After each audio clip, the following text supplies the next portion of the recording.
Eu já falei sobre esse assunto aqui, mas vou repetir de novo. Pode ser que alguém não tenha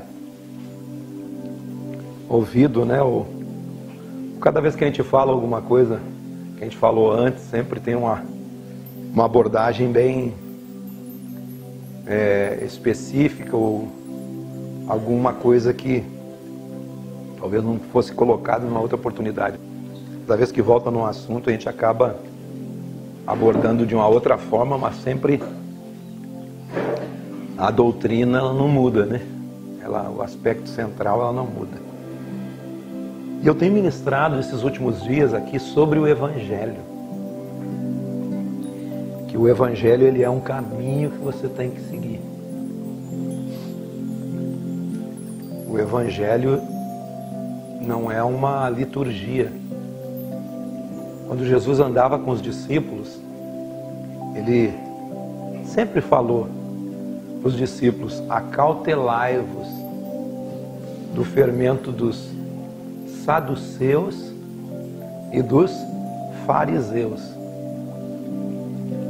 que eram as classes político-religiosas, sacerdotais, dominantes da época de Jesus. E quando ele falava do fermento dos fariseus e dos saduceus, ele estava falando da doutrina. Quem eram os saduceus? Os saduceus eram aqueles indivíduos que ocupavam a parte do sacerdócio no templo.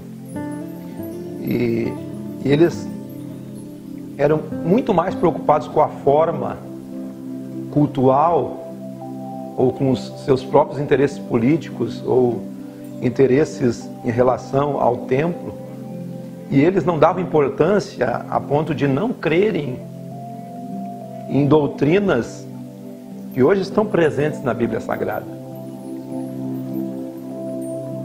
O fermento dos saduceus, eles não criam em ressurreição, eles não criam em anjo, eles não criam em espírito, eles não criam em eternidade. Eles seriam os céticos, aqueles que não acreditam em nada. Interessante que hoje nós temos na nossa época os céticos, aqueles que não acreditam em nada disso, não acreditam em ressurreição, não acreditam em transcendência. E é impossível você viver a fé sem a transcendência.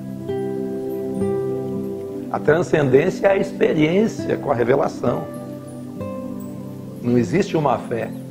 Então, Jesus disse assim: vocês cuidem, fiquem de olho no fermento dos saduceus, porque os saduceus são desse tipo aí. E não só dos saduceus, aí ele falou do fermento dos fariseus, que ao contrário dos saduceus, os fariseus, eles eram muito preocupados com a exterioridade.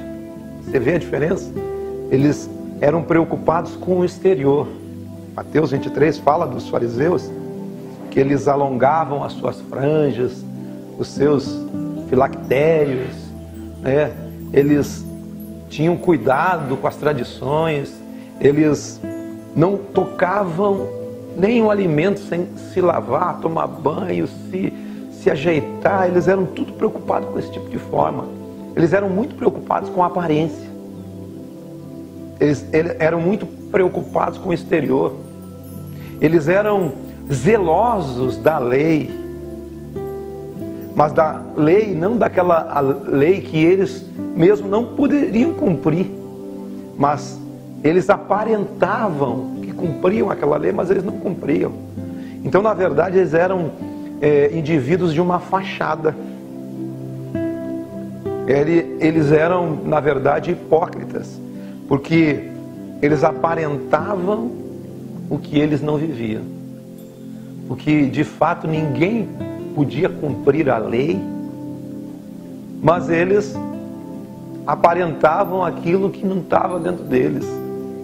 Certa vez Jesus disse: da abundância do coração é o que a boca fala.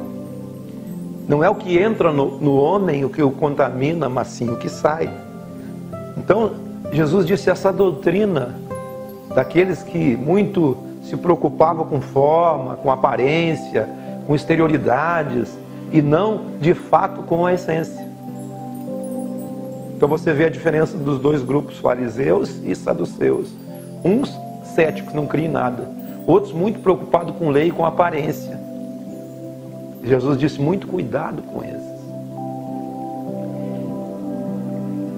E nenhum caminho do Evangelho, nenhum caminho de discípulo, nenhum caminho da graça de Deus, nenhum caminho que você trilha, ele começa sem essa transcendência, sem a revelação de quem Jesus é.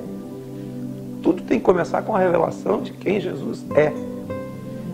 E essa revelação, irmãos, é algo íntimo no coração, como aconteceu com Pedro.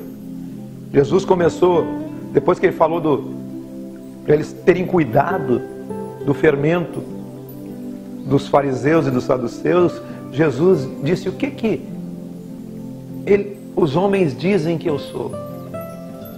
Aí eles começaram: uns dizem que você é João Batista, outros dizem que você é Elias, outros dizem que você é algum dos profetas, outros dizem que é Jeremias.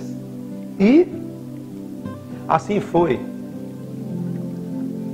Aí ele pergunta para eles, naquele grupo fechado como nós aqui: e vocês, o que dizem que eu sou? Aí Pedro teve a revelação. Teve algo que não foi de Pedro, foi algo pelo Espírito. O que Pedro disse? Tu és o Cristo, Filho do Deus vivo. Tu és o Cristo, Filho do Deus vivo. E Jesus disse para ele: então Pedro, bem-aventurado és tu, porque não foi carne nem sangue que te revelou, mas o meu Pai que está no céu. Então toda essa experiência no Evangelho, ela começa com uma revelação de Deus. Não é uma revelação do homem. É algo na essência do ser. É algo que acontece dentro da pessoa. E é isso que é o novo nascimento. É a experiência de conhecer quem é Jesus. A experiência de conhecer aquele que diz que eu sou a porta. Todos que vieram antes de mim são ladrões e salteadores, mas eu sou a porta por onde entram as ovelhas. Jesus disse isso. E Pedro teve essa revelação. Então a porta do reino de Deus se abriu para Pedro.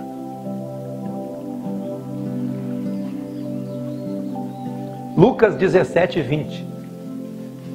Interrogado pelos fariseus sobre quando viria o reino de Deus, Jesus lhes respondeu: não vem o reino de Deus com visível aparência, nem dirão ei-lo aqui ou lá está, porque o reino de Deus está dentro em vós. O reino de Deus está dentro de vós. Então quando Pedro teve aquela revelação: tu és o Cristo,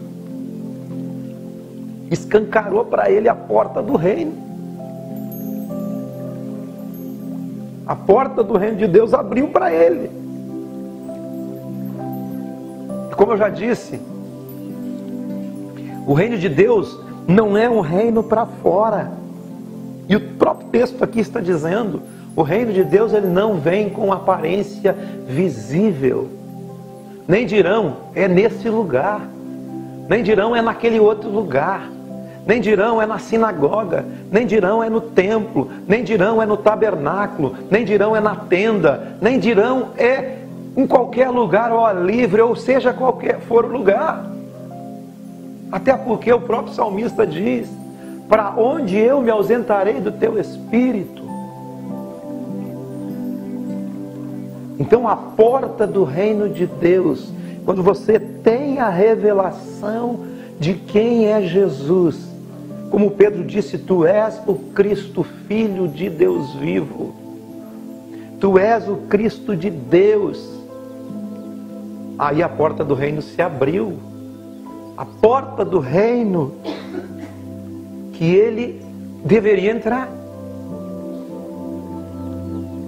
A porta do reino se abre quando você tem a experiência de conhecer Jesus Cristo.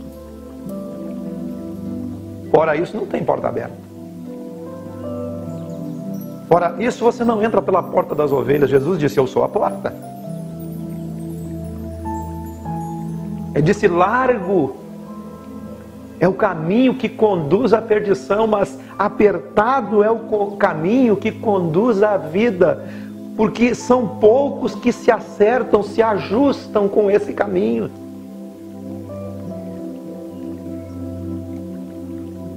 Não é como nós aprendemos, não, o caminho largo é o caminho do mundo. O caminho do mundo, o caminho de fazer isso, de fazer aquilo. Esse é o caminho largo, o caminho da perdição. Tem até um quadro dos dois caminhos, vocês já viram, né? Mas o caminho apertado é o caminho de quem se ajusta, de quem compreende que só entra quem tem a revelação do próprio Deus. Não é quando eu chego aqui e falo uma mensagem que vocês se emocionam, vocês choram, eu faço um convite, vocês vêm aqui, vocês aceitam Jesus, mas vocês não há transformação, não há experiência, não há convicção.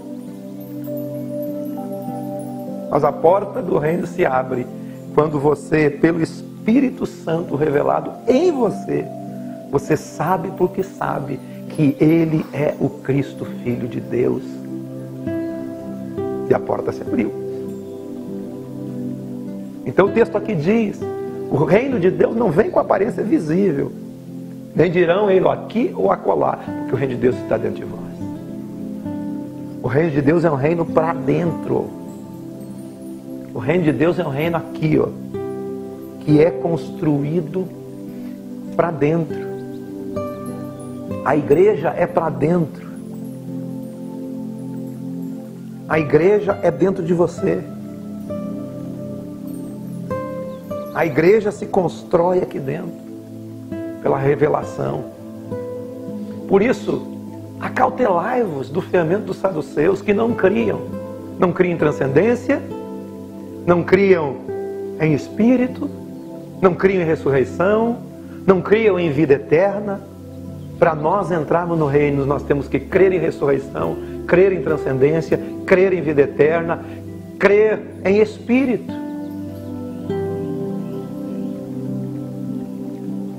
Entendeu a dinâmica do reino? Mas o reino de Deus, como diz o texto, também não vem com visível aparência. Não vem com a aparência farisaica, que é preocupada com as exterioridades, que é preocupada com as regras, os rigores ascéticos da lei. Como diz Colossenses, coisas que eles eram preocupados, coisas que não têm poder nenhum contra a sensualidade, contra a psique. Se acautele, tenha cuidado, porque o reino de Deus não tem essa aparência, não tem aparência exterior. O reino de Deus tem uma aparência interior, e a aparência do reino de Deus é a aparência de Jesus Cristo. A aparência do reino de Deus é a aparência de Jesus.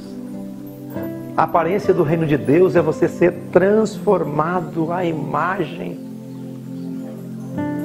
de Cristo, como por um espelho, de glória em glória, de passo em passo, de construção em construção. Isso começa quando você tem a revelação de quem é o Cristo. Mas ter a revelação de quem é o Cristo não te torna o oráculo do reino. Você não se torna o oráculo do reino. Não, agora eu tive a revelação de Cristo. Agora tudo que eu disser está dito. Você conhece algum oráculo por aí? Que o que eles dizem é lei.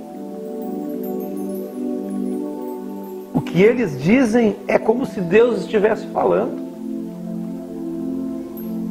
Não importa se está negando o que a Escritura diz. Não importa se está negando o Espírito do Evangelho. Não importa se está negando o Espírito de Jesus. Porque muitos oráculos que tem por aí, porque nasceram de novo e receberam a revelação de quem é Jesus, agora eles se tornaram semideuses. São os oráculos. E tudo que um oráculo fala é para ser cumprido à risca. Não importa se o que ele está dizendo é para mudar até os próprios desígnios de Deus.